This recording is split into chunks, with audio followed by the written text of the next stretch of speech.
पावसाळा सुरू होऊन 2 महिने झाले असले तरी हिंगोली जिल्ह्यात केवळ 43% पाऊस झालाय।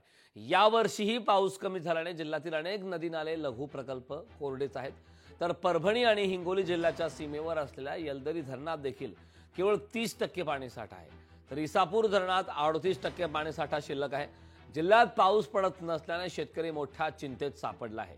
येलदरी धरण परिसरातून याचा आढावा आमच्या प्रतिनिधी गजानन वाणींनी घेतलेला आहे। अनेक लघु प्रकल्प नदी नाले त्या ठिकाणचे कोरडे आहेत। धरणात देखील केवळ 30%च पाणीसाठा शिल्लक आहे। महाराष्ट्रातील अनेक जिल्ह्यांमध्ये मुसळधार पाऊस कोसळतोय आणि या पावसामुळे नदी नाले जे आहेत ते ओसरून वाहत आहेत।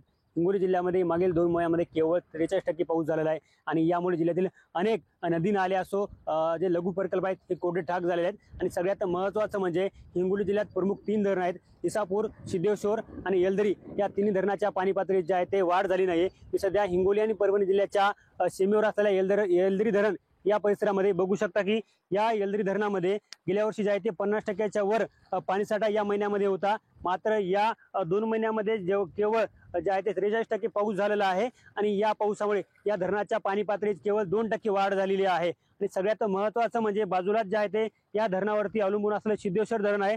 हे धरण जे आहे सध्या 0% पाणीसाठा आहे, धरण मृत अवस्थेत आहे। आणि सगळ्यात महत्त्वाचं म्हणजे हिंगोलीच्या हे तिन्ही धरणं आहेत, या तिन्ही धरणांचा पाणी पुरवठा हिंगोली, परभणी, नांदेड या तिन्ही जिल्ह्यांना होतो।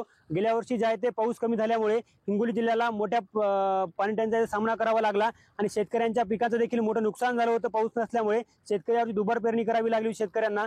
मात्र यावर्षी पावसाळा सुरुवात होऊन 2 महिने झालेले आहेत, मात्र जिल्ह्यामध्ये केवळ 43% पाऊस झालेला आहे। यामुळे शेतकरी मोठ्या संकटात सापडलेला आहे आणि यावर्षी पाऊस नसल्यामुळे शेतकऱ्यांबरोबर जे आहे ते अनेक शहरांना पाणी टंचाईचा सामना करावा लागलेला आहे। प्रमुख जे धरणं आहेत या धरणाच्या पाणी पातळीत देखील वाढ न झाल्यामुळे येत्या काळामध्ये जर पाऊस नाही पडला तर हिंगोली जिल्ह्याला मोठ्या पाणी टंचाईचा सामना करावा लागणार आहे। कॅमेरामन राजेश सोबत गजानन वाणी, लोकशाही मराठी, हिंगोली।